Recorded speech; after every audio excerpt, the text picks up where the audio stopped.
नमस्कार दोस्तों, मैं सन्नी हिंदुस्तानी स्वागत करता हूं आप सभी का यूट्यूब चैनल एसके स्टडी पे। तो आज का जो मैथ का प्रैक्टिस सेट है नंबर सिस्टम का क्लास आज जो है 10 है, ठीक है। क्लास 10 है, इससे पहले क्लास 9 तक बता दिए हैं, तो आप लोग नहीं देखे हैं तो आप लोग देखिए और अच्छे तरीके से समझिए, ठीक है। तो इसमें जो है इस प्रैक्टिस सेट में टॉप 20 क्वेश्चन बताने जा रहे हैं जो रेलवे और एसएससी दोनों एग्जाम में बार बार पूछा जाता है और दोनों स्टूडेंट के लिए ये मोस्ट इम्पोर्टेंट प्रैक्टिस सेट है, ठीक है। तो इसका प्लेयर लिस्ट भी बना हुआ है, आपको चैप्टर वाइज चैप्टर बिल्कुल बताएंगे और बेसिक से बता रहे हैं। तो आप लोग जितना भी प्रैक्टिस सेट आपको बताए हैं सभी प्रैक्टिस सेट देखिए और अच्छे तरीके से समझिए, ठीक है। और अभी जो हम बात बोलने जा रहे हैं, ठीक है, ये आप लोग के लिए लाइफ में जो है बहुत महत्वपूर्ण है, ठीक है। तो आप लोग ध्यान से सुनिए और अच्छी तरीके से इस पे जो है थोड़ा फोकस कीजिए, ठीक है।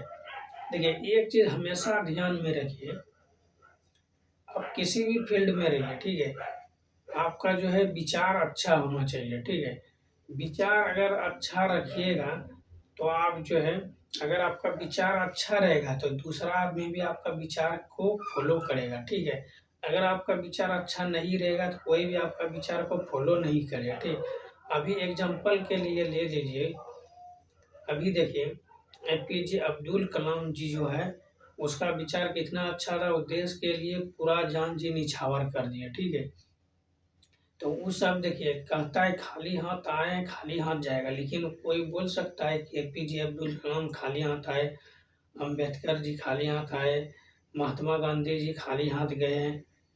कोई बोल सकता है खाली हाथ आए थे भले, लेकिन गया कोई खाली हाथ नहीं, ठीक है। एपीजे अब्दुल कलाम हो गया, अटल बिहारी वाजपेयी हो गया, बहुत शहीद वीर है जो कुछ ना कुछ करके गया है, ठीक है। तो इसीलिए आप लोग को ईमानदारी से जिस भी फील्ड में अगर आप जॉब कर रहे हैं या कुछ भी कर रहे हैं, तैयारी कर रहे हैं, ईमानदारी से कीजिए, ठीक है। एपीजे अब्दुल कलाम के बाद दूसरा एपीजे अब्दुल कलाम भारत में आ चुका है और वो खान सर है, ठीक है। खान सर देखिए अभी वो चाहे तो अपना करोड़ों का बिजनेस बना सकता है, ठीक है, लेकिन वो गरीबों के लिए मसीहा है और टीचर जो है वर्ल्ड में नंबर 1 है पूरा वर्ल्ड में, और हम जो उसको प्रणाम करते हैं, हम लोग का गुरुजी है, ठीक है।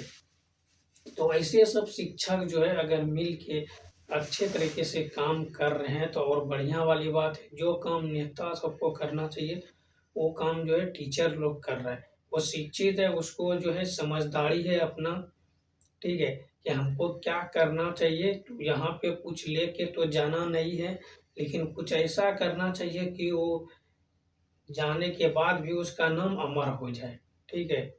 तो इसीलिए कहते हैं कुछ बनिए अच्छे तरीके से, जितना आपको हो सके उतना एक दूसरे का हेल्प कीजिए और आगे बढ़ते रहिए, किसी के बहकावे में मत आइए, अपना ईमानदारी से काम कीजिए, जिस भी फील्ड में रहे आप एक दिन अवश्य कामयाब हो जाइएगा, ठीक है। तो चलिए डायरेक्ट हम लोग क्वेश्चन की ओर चलते हैं और आप लोग से यही हम विनती करते हैं कि आप लोग अगर पढ़ाई करते हैं तो ईमानदारी से पढ़ाई कीजिए, कंटिन्यू मेहनत कीजिए, आप लोग का जॉब हो जाएगा। तो कभी भी किसी गरीब के साथ अगर अन्याय होगा तो आप लोग जो है हमेशा ईमानदारी से काम कीजिएगा और उसका हेल्प कीजिएगा, ये आप लोग से हाथ जोड़कर मेरा विनती है, ठीक है। तो चलिए डायरेक्ट क्वेश्चन की ओर चलते हैं और ऐसे सब सवाल जो है हम शॉर्ट ट्रिक बताएंगे, ताकि एग्जाम में ऐसे सब सवाल बार बार पूछा जाता है, तो कैसे हम लोग ऐसे सब सवाल को हम सेकेंडों में बना सकते हैं। तो चलिए, अभी जो है खान सर जो हॉस्पिटल भी खोले हैं, शुरू हो गया है, बहुत कम फीस में बहुत गरीबों लोगों का मदद भी कर रहा है और कम फीस में जो अच्छा इलाज भी हो रहा है। तो बहुत इसमें जो है जिसको दिक्कत हो रहा है, ठीक है, प्राइवेट वाले सबको जो ज़्यादा पैसा ठगता है गरीब लोगों का, उसको दिक्कत हो रहा है, तो बहुत आदमी जो है बहुत अलग अलग कमेंट करता है, लेकिन खान सर जो है अच्छे टीचर हैं और अच्छे आदमी भी, महान आदमी हैं। तो किसी भी परिस्थिति में आप लोग को बताए, खान सर ही बताए हैं कि परिस्थिति कैसा भी रहे, आपका जो मंजिल है उसको संघर्ष करते रहिए, मंजिल मिलेगा और आगे बढ़ते चलिए। तो इसीलिए देखिए यहाँ पे अगर आप कुछ कामयाबी हो जाइएगा तो कोई ना कोई बहुत सारा जो है, जैसे गांव घर में अगर आप सक्सेसफुल नहीं होते हैं तो ताना मारता है, और हो जाता है तो बहुत आदमी को जलन भी होता है। तो यही है ठीक है। तो इसीलिए जो आदमी थोड़ा ऊपर उठ रहा है तो उसको जो है जलन-खोर हो रहा है, तो इसीलिए उसको दबाने का कोशिश कर रहा है। लेकिन आप लोग जानते हैं जो सच्चाई होता है, सच्चाई छुप नहीं सकती, बनावट के विचारों से खुशबू आ नहीं सकती, कागज़ की फूल-ओसती। जो सच्चाई है वो कभी नहीं छुप सकती है, चाहे उसके लिए कितना भी बुराई दबाने का कोशिश करे, सच्चाई झुक सकती है लेकिन मिट नहीं सकती है, ठीक है? तो सच्चाई में बहुत ताकत होती है, तो आप लोग जो है अच्छे तरीके से मेहनत कीजिए और अपना मंजिल जो है सक्सेसफुल पाइए। चलिए डायरेक्ट हम लोग जो है क्वेश्चन की ओर चलते हैं। आप लोग को थोड़ा मोटिवेट कर दिए और आप लोग हमेशा याद रखिएगा कि कभी भी किसी के साथ अन्याय होगा तो आप लोग ईमानदारी से उसके साथ दीजिएगा, ठीक है? क्योंकि एक दूसरे का हेल्प करने से ही धीरे तरक्की होता है, ठीक? चलिए यहाँ पे देखिए क्वेश्चन नंबर 1 क्या है? क्वेश्चन नंबर 1 देखिए, ये मोस्ट इंपॉर्टेंट है और ये क्वेश्चन जो है ग्रुप डी 2016 में पूछा गया है, ठीक है? तो यहाँ पे देखिए 156 के सभी गुणनखंडों का योग, ठीक है? तो 156 का गुणनखंडों का योग हमको निकालना है ना, तो देखिए 156 का जो हम गुणनखंड इसका निकालेंगे, तो इसको गुणनखंड किस तरह के गुणनखंड का मतलब होता है एलसीएम निकालना, ठीक है? तो एलसीएम अगर हम निकालेंगे, देखिए जब भी इकाई अंक अगर 6 रहे, 4 रहे, तो ये 2 से ही भाग लगेगा, ठीक है? कितना हो जाएगा? 7 दूना 14 हो जाएगा, ये 8 दूना 16, ठीक? यहाँ पर भी 2, ये हो जाएगा 3 दूना 6, एक इसमें दे दिए तो 9 दूना 18 और ये कितना हो गया? तो ये हो गया 13 के 39, ठीक है? तो यहाँ पे देखिए 2 के पावर 2 गुना 13 गुना कितना हो जाएगा? 3, ठीक है? तो ये अच्छे तरीके से समझ में आ गया। अब गुणनखंड की संख्या का योग, अगर इसका संख्या हम निकालेंगे तो इसमें देखिए अच्छे तरीके से समझिए, इसमें क्या है संख्या, तो ये है 2, 2 है इसमें, तो हम क्या करेंगे, ठीक है? कि यहाँ पे देखिए 0 से शुरू करेंगे, +1 +2, ठीक है? ये हो गया, ठीक? अगर यहाँ पे देखिए 2 पे पावर 2 है तो 0 1 2 2 तक हमको जाना है, ठीक है? फिर क्या करेंगे, इसको हम गुना कर देंगे, ठीक? फिर यहाँ पे क्या है, 13 पे पावर नहीं कुछ तो क्या है 1 है, ठीक है? नहीं कुछ तो क्या 1 है, तो 0 से हम 1 की ओर चलेंगे, ठीक है? 13 पे पावर फिर 1 यहाँ तक, फिर इसमें भी वही करेंगे, 3 पे पावर 0 और प्लस करेंगे, ठीक है? 3 पे पावर 0 प्लस 3 पे पावर 1, ठीक? तो यहाँ पे देखिए किसी भी मान पे अगर किसी भी संख्या पे पावर 0 रहे या कितना भी बड़ा संख्या रहे, अगर उस पे पावर 0 रहे तो उसका मान क्या होता है? 1 होता है, ठीक? और यहाँ पे क्या आ जाएगा? 2 और ये हो जाएगा 2 दूना 4, ठीक? और इधर भी देखते हैं, ये 13 हो गया, 13 और एक डायरेक्ट इसको हम लिख सकते हैं यहाँ पे, ठीक है? यहाँ पे देखिए ये किसी भी पावर पे अगर किसी भी संख्या पे पावर 0 रहे तो उसका मान है, और यहाँ पे 13 कम 13 था, एक और 13 और एक कितना हो जाएगा? 14, यहाँ पे 14 दे दिए, ठीक? यहाँ पर भी देखिए यहाँ पे कितना हो जाएगा? 1 और 3 तो 4 हो जाएगा। तो यहाँ पे देखिए ये 7 गुना 4 गुना, ठीक है? 7 गुना 14 गुना 4, तो अब हम क्या करेंगे, इसको गुना कर देंगे, क्या कर देंगे? गुना। तो यहाँ पे देखिए 7 चौके, पहले इसको गुना कर देते हैं, ठीक है? 7 चौके 28 की 8 हासिल 2, 7 2 9, ठीक है? फिर इसको 4 से गुना कर देंगे, ये हो जाएगा 8 चौके 32, ठीक है? अगर यहाँ पे गुना करना चाहते हैं कर सकते हैं, अदरवाइज ये 8 चौके 32 हो गया, तो इकाई अंक कितना हो गया? ठीक है, इकाई अंक क्या होगा? इकाई अंक 2 हो गया, ठीक? तो इकाई अंक 2 हो गया, तो ये आपका राइट आंसर हो गया, option A is the right answer, क्योंकि ऑप्शन ए में जो है इकाई अंक क्या है? 2 है। तो इस तरीके से सोल्यूशन एग्जाम में कीजिएगा, आपको अच्छी तरीके से समझ में आ गया। उम्मीद करते हैं मेरे प्यारे दोस्तों ये क्वेश्चन आपको अच्छे तरीके से समझ में आ गया, एक बार अच्छे तरीके से देख लीजिए। अगर इस क्वेश्चन में कोई भी डाउट है तो आप कमेंट कर सकते हैं, अदरवाइज हम लोग चलते हैं फिर नेक्स्ट क्वेश्चन की तरफ। अगर ये क्वेश्चन समझ में आ गया तो लाइक कर दीजिए, ठीक है? और अभी तक हमारे चैनल को सब्सक्राइब नहीं किया है, सब्सक्राइब कर लीजिए। चलिए धन्यवाद, आप लोग अच्छे तरीके से मन लगा के पढ़ रहे हैं, लाइक कर दीजिए और कमेंट प्यारा सा कर दीजिए, समझ में आ गया तो चलिए नेक्स्ट क्वेश्चन की तरफ चलते फिर हम लोग।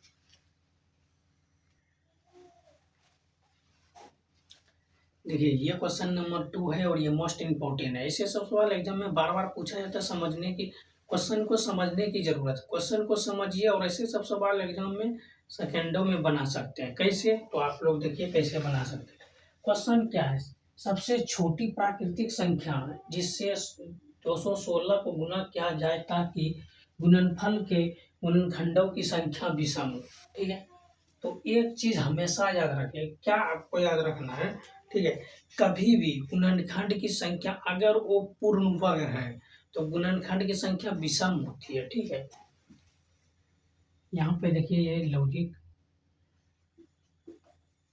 सभी, ठीक है, सभी पूर्ण वर्ग संख्या, ठीक है, सभी पूर्ण, एक मिनट, ठीक है, सभी पूर्ण वर्ग, ठीक है, संख्या, सभी पूर्ण वर्ग संख्या गुणन, ठीक है, खंडों की संख्या विषम होती है। सभी पूर्ण वर्ग संख्या गुणनखंडों, ठीक, गुणनखंडों की संख्या विषम होती है। ठीक है, विषम होती है। ठीक, तो यहाँ पे इसको पहले समझिए। जितना भी पूर्ण वर्ग संख्या होगा उसका अगर गुणनखंड निकालना है तो उसका गुणनखंड की जो संख्या होती है विषम होती है। पूर्ण वर्ग मतलब क्या होता है? जिसका वर्ग पूरी तरीके से निकल जाए, वैसी संख्या का गुणनखंड हमेशा विषम ही होता है। ठीक है, और जिसका गुणनखंड पूर्ण तरीके से, जिसका गुणनखंड नहीं निकल रहा है तो वो पूर्ण वर्ग ही नहीं है। ठीक है, तो यहाँ पे देखिए, अगर हम बात करें 216 की, ठीक है, तो 216 की अगर हम बात करें, इसका जो पूर्ण वर्ग निकालते हैं तो वर्गमूल निकालते हैं। जिसका वर्ग निकल जाए, जिसका वर्गमूल पूर्णतः भी निकल जाए तो वो जो है वो पूर्ण वर्ग है। जिसका वर्गमूल नहीं निकलेगा वो पूर्ण वर्ग नहीं है। ठीक है, तो पहले यहाँ पे 216 को हम देखते हैं। 216 को गुना किया जाए तो यहाँ चार ऑप्शन है। चार ऑप्शन में ऐसा कौन सा संख्या है जो हम 216 को उससे गुना करेंगे और उसका वर्ग निकालेंगे तो पूरा वर्ग हो जाएगा। ठीक है, तो चलिए अच्छे तरीके से सबसे पहले यहाँ पे देखिए, ये जो 216 है ये पूर्ण वर्ग नहीं है क्योंकि इसका वर्गमूल नहीं निकलेगा। ठीक है, तो ये जो है देखिए यहाँ पे एक बार में इसको यहाँ पे दीजिए तो यहाँ पे एक आ गया और ये 16 आ गया, यहाँ पे 2। तो यहाँ पे देखिए अगर हम इसको 4 से भाग दे रहे हैं, यहाँ पे 4 से इसको भाग दे रहे हैं इसमें, तो ये 4 को 4 से गुना कीजिए, 4 से 16, बाकी कितना 1, 4 दूना 8, 1 9। तो ये पूर्णतः विभाजित नहीं है, ये क्या है? पूर्ण वर्ग नहीं है। ठीक है, पूर्ण वर्ग नहीं है। ठीक है, ये पूर्ण वर्ग नहीं है। ये समझाने के लिए लॉजिक को पकड़िए, इसलिए आपको बेसिक से बता रहे हैं, इसीलिए आप लोग को समझा रहे हैं। ये सब लिखने का कोई जरूरत नहीं है। डायरेक्ट पूछा क्या गया है? सबसे छोटी प्राकृतिक संख्या जिससे 216 को गुना किया जाए ताकि वह गुणनफल के गुणनखंडों की संख्या विषम हो। तो आप लोग जानते हैं कि गुणनखंडों की संख्या विषम तभी होता है जब उसका वर्गमूल निकल जाए। तो ये 216 का वर्गमूल निकलने वाला है नहीं। ठीक है, यहाँ तक आपको समझ में आ गया। चलिए एक बार स्क्रीनशॉट लेना चाहते हैं स्क्रीनशॉट ले सकते हैं, उसके बाद फिर इसको मिटाएंगे। चलिए अच्छी बात है, चलिए यहाँ पे समझ में आ गया। अब इसको हम मिटाते हैं। ठीक है, और देखिए अब हमको क्या करना है, तो ये समझाने के लिए आपको बताएं। अब डायरेक्ट हमको क्या करना है, यहाँ पे देखिए, तो 216 क्या है? ये पूर्ण वर्ग नहीं है। ठीक है, तो अगर इसको पूर्ण वर्ग, इसका जो है 216 का वर्गमूल नहीं निकलेगा तो ये पूर्ण वर्ग नहीं है। तो वर्गमूल निकालने के लिए गुना किया जाए। कौन सी संख्या से गुना करेंगे? अगर 4 से गुना करेंगे तो ये इसका वर्गमूल निकलेगा। 6 से अगर हम गुना करते हैं, 6 गुना कितना हो जाएगा? 36, 6 36 के 6, बाकी 3। ठीक है, और यहाँ पे 6 3 9 और 6 दूना 12। तो ये 1296 का वर्गमूल निकल जाएगा। ठीक है, तो 12 का 96 का वर्गमूल हम निकालेंगे। अगर ये वर्गमूल निकल गया तो यहाँ पे देखिए, यहाँ पे 1296, तो यहाँ पे 2 दूना 4, 4 चौके 16 हो जाएगा। ठीक है, तो यहाँ पे 4 से नहीं होगा, ये 3 तिया के 9। ठीक, तो यहाँ पे 9 आ गया। इसको माइनस कीजिए, यहाँ पे 3 और ये 96 यहाँ पे, तो 3 और 3 ये मिल के कितना हो जाएगा 6। अब देखिए इसको हम किससे डिवाइड देंगे, तो यहाँ पे देखिए अगर 4 से हम भाग दे इसको देंगे, 4 से इसको गुना करेंगे, 4 चौके 16 हो जाएगा, ठीक है। बाकी ये और यहाँ पे ये हो जाएगा 6 चौक 24, 1 25 हो जाएगा, ठीक है। तो यहाँ पे ये 4 से नहीं होगा, ठीक है। तो यहाँ पे 4 से ये भाग लगने वाला नहीं है, तो हम किस संख्या से इसमें भाग देंगे ताकि ये पूर्णतः विभाजित हो जाए, उसका इकाई अंक 6 आना चाहिए। क्या आना चाहिए? 6 आना चाहिए। तो यहाँ पे ये 6 से जो है, यहाँ पे 6 से देखेंगे ये करके, तो यहाँ पे देखिए 36 6 4 36 की 6 हासिल 3, ठीक है। और छेतिया यहाँ पे देखिए 36 और 3 कितना हो जाएगा 39। तो ये पूर्ण वर्ग है। क्या है? ये पूर्ण वर्ग, ठीक है। इसका वर्गमूल निकल गया, तो जिसका वर्गमूल निकल गया ये क्या है? ये है पूर्ण वर्ग। क्या है ये? पूर्ण वर्ग है, ठीक है। तो पूर्ण वर्ग है, तो हम कौन सी संख्या 216 में किस संख्या से गुना किए जो पूर्ण वर्ग है? तो हम यहाँ पे 6 से गुना किया था। ऑप्शन बी आपका बिल्कुल सही जवाब है, ठीक है। तो उम्मीद करते हैं एक बार अच्छे तरीके से देख लीजिए, इसको पढ़ लीजिए, समझ लीजिए, ठीक है। स्क्रीनशॉट लेना चाहते हैं, स्क्रीनशॉट इसका ले सकते हैं, ठीक है। चलिए मेरे प्यारे दोस्तों, ये क्वेश्चन आपको अच्छे तरीके से समझ में आ गया, उम्मीद करते हैं। अगर समझ में आ गया तो अच्छी बात है, लाइक कर दीजिए। समझ में आ गया तो यस सर कमेंट कीजिए, नहीं समझ में आया तो नो सर कमेंट कीजिए, ठीक है। आपका सभी कमेंट का रिप्लाई हम अवश्य देने का प्रयास करेंगे, ठीक है। चलिए नेक्स्ट क्वेश्चन की तरफ हम लोग चलते हैं फिर।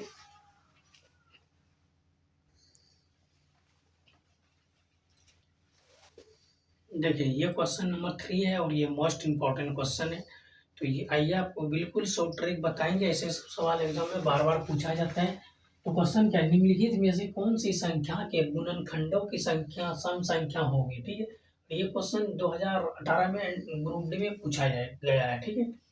देखिए आपको क्वेश्चन नंबर 2 में बताए हैं, ठीक है। क्वेश्चन नंबर 2 में हम क्या बताएं, जिसका वर्गमूल निकल जाए, ठीक है, उसका जो है गुणनखंड की संख्या विषम होती है, ठीक है।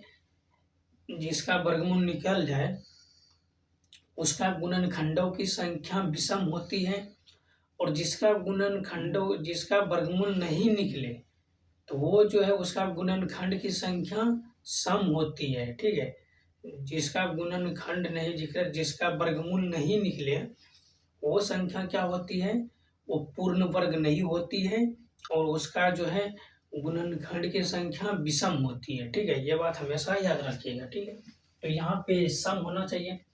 तो यहाँ पे हम चेक करते हैं कि ये 4 ऑप्शन है, चारों में से किसका वर्गमूल नहीं, जो जिसका वर्गमूल निकल जाएगा उसका गुणनखंड की संख्या विषम होगी, वो वाला नहीं होगा। यहाँ पे पूछा गया सम संख्या होनी चाहिए। तो सम संख्या का मतलब क्या है? जिसका वर्गमूल नहीं निकले वही राइट आंसर हो जाएगा, ठीक। चलिए आइए चेक करते हैं, ठीक है। ये कितना हो जाएगा? इसका अगर हम वर्गमूल निकालते हैं ये 13 हो जाएगा, ठीक है। और अगर हम इसका वर्गमूल निकालते हैं ये कितना हो जाएगा? ये 17 हो जाएगा, ठीक। और यहाँ पे डबल जीरो है तो एक जीरो यहाँ पे, एक जीरो यहाँ। अगर इसका हम वर्गमूल निकालते हैं कितना हो जाएगा? ये 25 हो जाएगा, एक जीरो यहाँ पे। इसका यहाँ पे एक जीरो और रहता है तो इसका वर्गमूल निकल जाता है, ठीक है। लेकिन यहाँ पे 3 जीरो है तो इसका वर्गमूल नहीं निकलेगा, तो ये ही जो है सम संख्या हो गया। क्या हो गया? गुणनखंडों की सम संख्या, ठीक है। ये क्या हो गया? अच्छे तरीके से समझिए, ये हो गया गुणनखंडों की, ठीक है, गुणनखंडों की सम संख्या, ठीक, गुणनखंडों की सम संख्या। तो किस ऑप्शन में है? तो ऑप्शन बी आपका बिल्कुल सही जवाब, ठीक है। इस सबको हटाइए, तो ऑप्शन बी आपका बिल्कुल सही जवाब। तो उम्मीद करते हैं मेरे प्यारे दोस्तों ये क्वेश्चन आपको समझ में आ गया होगा। चलिए नेक्स्ट क्वेश्चन की तरफ हम लोग चलते हैं फिर।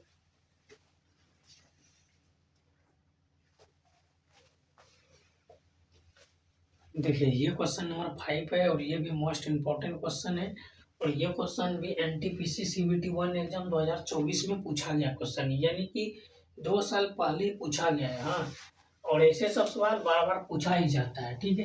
क्वेश्चन क्या है? मान लीजिए कि x बराबर 55 पे पावर 10, फिर यहाँ पे भी ये 55 है, 55 पे पावर 110, 55 पे पावर 102, ठीक है, सॉरी 101, 102 है, ठीक। निम्नलिखित में से कौन सी अभाज्य संख्या x का गुणनखंड नहीं है, ठीक है। यानी ये 4 ऑप्शन है, ये जो है अभाज्य संख्या का गुणनखंड नहीं है, ठीक। तो यहाँ पे सबसे पहले देखिए x का हम क्या कर देंगे, x बराबर, यहाँ पे सभी में 55 55 दिख रहा है ना, तो हम क्या कर देंगे 55 पे पावर 100 क्या लेंगे, कॉमन ले लेंगे, क्या कर देंगे, कॉमन ले लेंगे। तो इधर क्या बचेगा, ठीक है, तो यहाँ पे क्या बचेगा, तो यहाँ पे देखिए 55 पे पावर 0 बचेगा, क्या बचेगा 55 पे पावर 0, और यहाँ पे देखिए 55 पे पावर 1 बचेगा, ठीक है, 1 बचेगा, तो क्योंकि पावर में जब गुना रहता है घात सेम होता है, ठीक है, तो यहाँ पे 55 पे पावर 1 हो जाएगा, ठीक, और यहाँ पे 55 पे पावर क्या हो जाएगा, 2 हो जाएगा, ठीक। तो यहाँ पे देखिए अगर हम गुना में अगर आधार सेम रहे तो घात क्या होता है, प्लस हो जाता है, ठीक है। तो यहाँ पे देखिए अब हम क्या करेंगे, तो यहाँ पे 55 पे पावर 100 हो गया, ठीक, और इधर 1 हो गया, ये 55 हो गया, और यहाँ पे कितना हो गया, अगर इसका 55 का स्क्वायर कितना होता है, तो 30 25 होता है, ठीक है। तो अगर हम इसमें जो है यहाँ पे 55 पे पावर 100 कर देंगे और गुना इस सभी को प्लस करेंगे, कितना हो जाएगा, 5 5 10, 10 से 11 हो जाएगा, ठीक है, 11 की 1 होगा, ठीक। यहाँ पे देखिए 11 की 1, 5 5 10 और 1 11 के बाकी 1 3 5 3 8, ठीक है, और यहाँ पे 30, ठीक। तो यहाँ पे कितना हो गया, 3081। तो ये जो संख्या है, ये देखिए ये सब संख्या से विभाजित है, ठीक है। तो ये जो है इस सब का गुणनखंड नहीं है, ठीक है, इस सब संख्या से ये विभाजित है। यहाँ पे पूछा गया गुणनखंड x का गुणनखंड नहीं है, ठीक। तो ये जो है ये 300, ये जो है 3081, ये सभी का गुणनखंड है। अगर इसका हम एलसीएम निकालेंगे, गुना करेंगे, तो ये सभी से ये डिवाइड है, लेकिन ये 71 से विभाजित नहीं होगा, ठीक है। तो ये जो है 71 से, ठीक है, गुणन 71 का गुणनखंड नहीं है, क्या है, ये संख्या जो है 71 का गुणनखंड, अभाज्य गुणनखंड। पहले तो यहाँ पे देखिए ये क्या है, अभाज्य संख्या है और इसका गुणनखंड नहीं है, ये जो है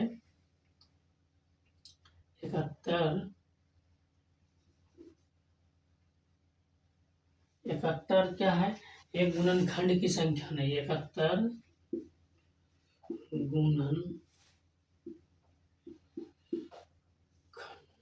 की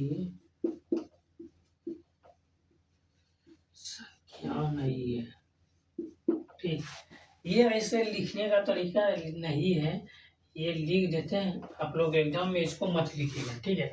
इतना तक ये जो है सोल्यूशन, इतना बड़ा सोल्यूशन कर लीजिएगा और डायरेक्ट आपको चेक करना है, या फिर अगर ये सब नहीं कीजिएगा तो आप डायरेक्ट यहाँ पे देखिएगा 55 का स्क्वायर ये होता है, और इसको हम क्या करेंगे, ये सबसे डिवाइड देंगे, ठीक है। तो ये कोई भी ये कितना है, 30 25, यानी 300, ये 3000 है और 25 इधर, तो 3025 बोलिए या 30 25 बोलिए, ये जो संख्या है ये इसका ये जो है गुणनखंड नहीं है, ठीक है, क्या है, ये गुणनखंड नहीं है। तो कौन सी संख्या गुणनखंड नहीं है, 17 जो है इससे गुणनखंड नहीं होगा, इसका गुणनखंड भी निकालिएगा, तो इस संख्या में 17 से ये विभाजित होने वाला नहीं है, 3 से विभाजित हो जाएगा, ये 79 है, इससे ये विभाजित हो जाएगा, 11 है, इससे विभाजित हो जाएगा, लेकिन ये 71 से विभाजित नहीं होगा, ठीक है। तो उम्मीद करते हैं ये क्वेश्चन आपको समझ में आ गया अच्छी तरीके से। अगर ऐसे सब सवाल एग्जाम में आ जाए तो आप सेकेंडों में इसको बना सकते हैं, ठीक है। चलिए अच्छी बात है, समझ में आएगा तो लाइक कर दीजिए।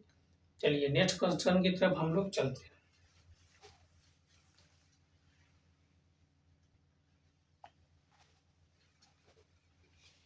देखिए ये क्वेश्चन नंबर 5 है और ये मोस्ट इंपॉर्टेंट सवाल है, ठीक है। देखिए ऐसे सब सवाल बार बार एग्जाम में पूछा जाता है, और ये क्वेश्चन CBT 1 एग्जाम में 2021 में पूछा गया है। क्वेश्चन क्या हुआ, छोटी से छोटी संख्या ज्ञात कीजिए जो एक पूर्ण वर्ग है जिसके गुणनखंड में 3675 है, ठीक है। इसका देखिए, इसका ऐसे सब क्वेश्चन का 2 ट्रिक है। आपको एक ट्रिक है कि सभी एलसीएम निकाल के चेक करना है, उसमें ये 3675 आना चाहिए, ठीक है। तो आपको हम शॉर्ट ट्रिक बताएंगे। क्या बताएंगे? शॉर्ट ट्रिक, ठीक है, वर्गमूल का। सबसे पहले यहाँ पे एक चीज समझिए, एक पूर्ण वर्ग है, ठीक है। पूर्ण वर्ग का मतलब क्या होता है? जिसका जो है वैसी संख्या जिसका वर्गमूल निकल जाए पूर्ण वर्ग कहलाता है, ठीक है। जिसका वर्ग पूरा पूरा निकल जाए वो पूर्ण वर्ग कहलाएगा। तो हम इस सभी ऑप्शन का वर्गमूल निकालेंगे। वर्गमूल निकालने का आसान तरीका ऑप्शन ए से ही हम लोग चेक करते हैं, ठीक है। यहाँ पे क्या है? 11 है, 0 है, फिर क्या है? 25 है, ठीक है। इसका हम क्या निकालेंगे? वर्गमूल निकालेंगे। आपका जो ट्रिक होता है निकालने का आप लोग निकालिएगा। सबका अलग अलग ट्रिक होता है निकालने का, समझाने का, ठीक है। चलिए लॉजिक को समझिए, ठीक। देखिए ये पहले वर्गमूल निकालने का ट्रिक देखिए। जोड़ा ये है, ये जोड़ा ये अलग है, तो इसका हम अलग निकालेंगे, ठीक है। तो यहाँ पे देखिए अच्छे तरीके से ये वर्गमूल निकालने का।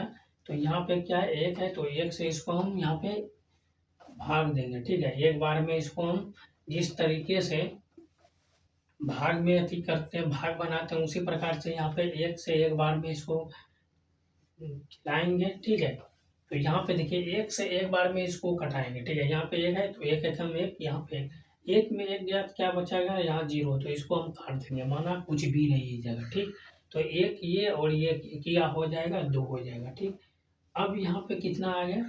ये डबल 0, ठीक। तो यहाँ पे आपको हमेशा एक चीज समझना है। समझना क्या इसमें? ये यहाँ पे, तो यहाँ पे हम इसको क्या करेंगे? डायरेक्ट इसको डबल यहाँ पे जोड़ा यहाँ पे लिख देंगे, ठीक है। तो यहाँ पे देखिए एक 0 यहाँ पे, एक 0 हम यहाँ पे दे देंगे, ठीक है। और एक 0 यहाँ पे भी हम दे देंगे। अब यहाँ पे क्या है ये होगा? देखिए यहाँ पे इसको हम किससे डिवाइड करेंगे? 5 से। इकाई में 5 है, 25 है, तो 5 से आप इसको गुना कर दीजिए, ठीक है।